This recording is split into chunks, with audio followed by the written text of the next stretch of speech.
Sigiriya is an ancient rock fortress and palace built by King Kashyapa during the reign of 473 to 495, which is standing majestically 660 feet straight up.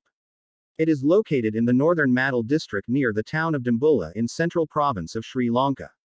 The word Sigiriya or the Sinhagiri means the Lion's Rock, where you have to climb up 1200 steps before you reach the Lion Rock fortress on top of Sigiriya.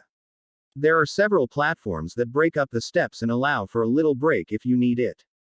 Today Sigiriya Rock Fortress is one of the most famous archaeological treasure, and UNESCO named Sigiriya Rock as a World Heritage in 1982 under the name, Ancient City of Sigiriya, Sri Lanka. This fortified garden city of Sigiriya Rock Fortress is an exceptional masterpiece of ancient urban planning, landscape and architecture, construction technology, exceptional hydraulic engineering and management, ancient fine art with unique harmony between nature and human imagination, and all these living examples proved that it was a well-planned city and palace in 5th century AD. Sigiriya Rock Fortress is recognized as one of the best preserved surviving ancient urban sites in Asia from the first millennium, or simply it's a living museum. Sigiriya World Heritage Site is versatile and many-faceted appeal, and it is one of Sri Lanka's ancient political capitals and Sri Lanka's most sensational heritage site. Historical research carried out at the site has brought to light evidence to show that the origins of Sigiriya date back to prehistoric times. Situated at the base of the Sigiriya Rock of its eastern side, is a monadnock named Alagala Elephant Rock. In a cave underneath this excavation have revealed remains of prehistoric human settlements that existed here around 5,500 years BP. In addition, there is evidence of human habitation in this area, as far back in history as the 9th, 10th centuries BC. In the 3rd century BC, a Buddhist monastery had been established at Sigiriya Rock Fortress. 30 cave shelters with drip ledges, which accommodate monks, have been identified at the base of the Great Rock so far. In 8 of them, details of donations of cave shelters have been inscribed in Brahmi script. All the principal structures that are found today in Sigiriya have been erected during the reign of King Kashyapa AD 477 to 495, who chose to make Sigiriya as his seat of administration. According to the eminent archaeologist Professor Sanarath Puranavitana, Sigiriya reflects the sensuousness of a pleasure-loving king, who modeled the city on the mythical Alakamanda of god Kuvera. Indian and Roman coins and pottery belonging to the Sasanian dynasty of Persia, Iran, found in Sigiriya Rock Fortress, as well as the affinity to Persian styles in the creation of pleasure gardens, all indicate commercial and cultural relations with foreign countries during this brief period. Subsequently, however, in the 6th and 7th centuries AD, Sigiriya ceased to be of political importance and once again became the abode of Buddhist monks. During this period, the cave shelters with drip ledges which belonged to the earlier monastic phase were further improved. Additional shrines such as stupa, image house and Bodhi tree shrine were constructed.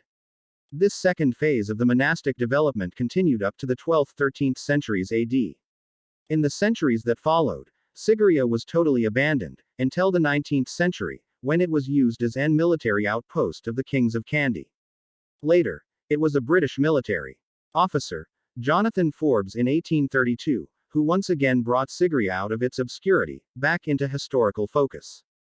In 1894, under H.C.P. Bell, the archaeological department commenced archaeological activities in Sigiriya. Nearly a century later, in 1982, the Central Cultural Fund took over the task, which it continues with great success to date. The Lion Rock Sigiriya has 2 fortified precincts, where the western precinct encompasses 90 hectares, and the eastern precinct covers 40 hectares. The western area was the Royal Park area, a symmetrically designed pleasure garden with elaborate water-retaining structures, as well as surface and subsurface hydraulic systems. It is surrounded by 3 ramparts and 2 moats, forming a rectangular area whose inner precincts measure about 700 meters from east to west and 500 meters from north to south. On the other side of the Lion Rock Sigiriya, the eastern area appears to have been a ceremonial precinct with a large central pavilion as its only permanent structure. Kashyapa and his royal family lived their lives within these walls. Moving inward from the 2 precincts in an ever-ascending fashion are a series of boulder gardens and then terraced gardens, leading to the entrance to the Sigiriya Rock. Access to the rock is gained via a long passageway that begins on the west side of the terrace gardens, and winds northward along the mirror wall to the lion platform. Among the significant features of Sigiriya, the water gardens are especially noteworthy. Though outwardly the water gardens appear to be one garden system in concept, four distinct parts are clearly discernible in its creation, and at present they are called the water garden nos. 1, 2 and 3 in the miniature water garden. This is considered a special feature found in ancient garden designs and is termed char bagh, and this specimen in water garden number 1 seems to be the most ancient one extant in the world today. The water garden number 2 has fountains, and hence is also called the fountain garden. 2 summer palaces flank either side of this fountain garden. Visitors will wonder how the fountains were fed with water. The answer lies in the moats built round the summer palaces, connected to concealed subterranean channels, which feed the fountains ingeniously arid unobtrusively. Water garden number 3 is located at a higher elevation and has an asymmetrical layout, the balance and symmetry of the other sections of the garden system being absent here. The miniature water garden is a miniaturized refinement of the other 3 garden systems, a kind of micro-scale model of di-total concept. The interconnection between the different parts of the water gardens and the overall balance, symmetry and integration thereby achieved is indeed a triumph. Main features of Sigiriya rock are Sigiri graffiti, lion's paw entrance, boulder's garden, mirror wall, fresco paintings of female figures, extensive networks of landscaped garden, water gardens, moats, ramparts and the remains of the palace. The lion rock Sigiriya graffiti were written on the surface of the mirror wall at Sigiriya. Scribbled on the wall are over 1800 pieces of prose, poetry and commentary written by ancient tourists. These graffiti offer a fascinating insight into the history of Sigiriya and the evolution of language in Sri Lanka over a period of 800 years. The majority of the graffiti refer to the beautiful paintings of semi-nude females. These graffiti confirm that this site was the residence of King Kashyapa, who ruled from 477 to 495 AD. The texts also suggest that the females depicted in the frescoes are the ladies of the king's royal court, the ladies of the harem. The graffiti range from statements of awe, declarations of love, commentary, curses, laments, diary entries, or mere statements of visit. Many demonstrate a very high level of literacy and a deep appreciation of art and poetry written in a Sinhala, Sanskrit and Tamil. These early scribblers have left us priceless insights into the past. Out of these paintings, 685 individuals identified so far, 12 were women, over half identified themselves by name, many noted their social rank, and some even mentioned where they came from, towns like Welagama and Rittigala in Sri Lanka. The majority of these visitors appear to have been from the elite of society, royalty, officials, professions, and clergy. There were also soldiers, archers, and even metalworkers. Over 1,000 unique words have been identified. The boulder garden comprises sloping terrain around the central rock, which is dotted with boulders of various sizes. The routes to the palace on the rock summit are laid out through the boulder garden as winding pathways that are punctuated by natural boulder arches. Among the unique features of this garden are the cistern rock, deriving its name from a large cistern formed out of the natural boulder, and large granite slabs, the audience hall, where a 5-meter-long main throne is carved out of the living rock, the preaching rock, where a seat is carved out at the flattened edge of a fairly high boulder, and the asana cave, where a seat is carved out inside a natural cave. Rock caves with drip ledges and shrines used during the periods when Sigiriya was a Buddhist monastery are also to be seen in this area. The terraced garden of Sigiriya Lion Rock lies in the high ground between the boulder garden and the Sigiriya rock, and it is fashioned into a series of roughly concentric terraces by means of stone retaining walls. The final ascent to the royal palace atop Sigiriya rock lies through the lion staircase, which faces north and has 2 huge paws of a lion in front. These lion paws, made of brick and covered with plaster, are the remnants of a 4-part of lion figure that must have once stood there. The palace complex on the top of the Sigiriya rock is around 1.5 hectares in extent. The principal monument to be seen there is the royal palace, which lies towards the west.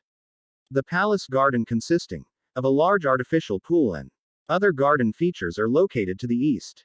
Below the palace, on a rock facing the east, is a throne carved out of the natural rock. The 5th century AD paintings are indisputably the zenith of all artistic creations of Sri Lanka. These paintings, found in a depression on the western side of the rock face, 19 in number, are figures of exquisitely beautiful damsels, floating among clouds. According to the Sigiri graffiti, verses scratched on the mirror wall over the ages, however, there had been 500 such figures painted all over the western and northern rock faces, originally. Many theories attempt to interpret the identity of the beautiful women portrayed in these ancient masterpieces. According to H.C.P. Bell, they are Kashyapa's concubines, on their way to worship at the Padarangala temple nearby, bearing flowers for offering. According to the eminent scholar Ananda Sinomaraswamy, the damsels are apsaras or goddesses. The eminent Sri Lankan archaeologist, Professor Senarat Paranvatana offers a very original interpretation of the identity of the Sigiriya damsels, which maintains that the damsels are symbolic representations of rain clouds and lightning. According to this interpretation, the dark-skinned maidens Meghalatha are symbols of rain clouds and fair golden skin once Vaji Kumari symbolized lightning. Apart from these paintings, caves in the Boulder Garden also appear to have contained paintings. The Dharanayagala Cave, Cobra Hood Cave and Asana Cave show clear traces of paintings. In addition to this, it has been recently discovered that there had been paintings on the outer surface of the mirror wall. Though these paintings are all faded, one female figure, apparently floating among clouds, can be discerned. The terracotta figurines, closely resembling tire figures in the paintings, have been discovered at Sigiriya during archaeological excavation. According to Professor Sanaka Bandaranayake, who headed the major archaeological projects in Sigiriya, these may be replicas of Sigiriya damsels sold to visitors as souvenirs in the past. Cobra Hood Cave, also known as the Perumaka Naguli Alina, is a natural geological formation projected as a cobra hood located within the Boulder Garden of Sigiriya Rock Fortress Complex, with plastered interior of the cave once embellished with floral and animal paintings. This is also part of the Sigiriya Rock Fortress Complex, UNESCO World Heritage, as per the recent explorations of Ramayana in Lankapura by Mr. Lal Srinivas and Dr. Mirando Abesekera. Sigiriya can be considered as a post-historical archaeology turning point of King Ravana. According to them, Sigiriya may be the Alakamandava or city of the gods that was built up before 50 centuries ago by King Kuvera, who was the half-brother of King Ravana as defined in the Ramayanaya Yatra Sri Lanka. According to the palm leaf book, Puskolapatha, of Ravana Watha, Ravana story, the architect of the Sigiriya was a Danava called Maya Danava. He built up Sigiriya on the instructions given by King Visthavasa, Vishwavasamuni, the father of Ravana.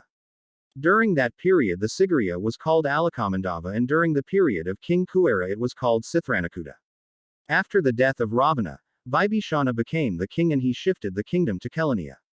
The man-made drip ledge and Brahmi inscription of the 3rd century BC associated with this cave indicate that the cave has served as a Buddhist monastery, dwelling for monks. The paintings on the rock ceiling has floral and stylized animal motifs with a geometric composition. The brick-paved floor of the cave has been finished with lime plaster. The boulder connected with the cave has been sliced from the mother boulder and resembles the hood of a cobra. A fallen-off piece of the boulder is still to be seen in front of the cave. Therefore historians believe Sigiriya to have a connection with Ramayana.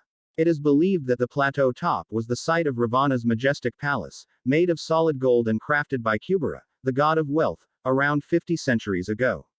One look at the site, and you would know how big an architectural feat this place must have been. As believed, one of these caves is where King Ravana imprisoned Princess Sita, after abducting her. Skeletal discovered at Cobra Hood Cave Sigiriya. The archaeological excavations conducted at the cave rock shelter has led to the discovery of 9 human skeletons. Excavations at the Sigiriya Cobra Hood Cave excavated what appears to be a Middle Historic period burial site. The excavations yielded skeletal remains of 9 individuals. This study suggests that at the time of death these individuals were young healthy adult males of 152 centimeters or more in height.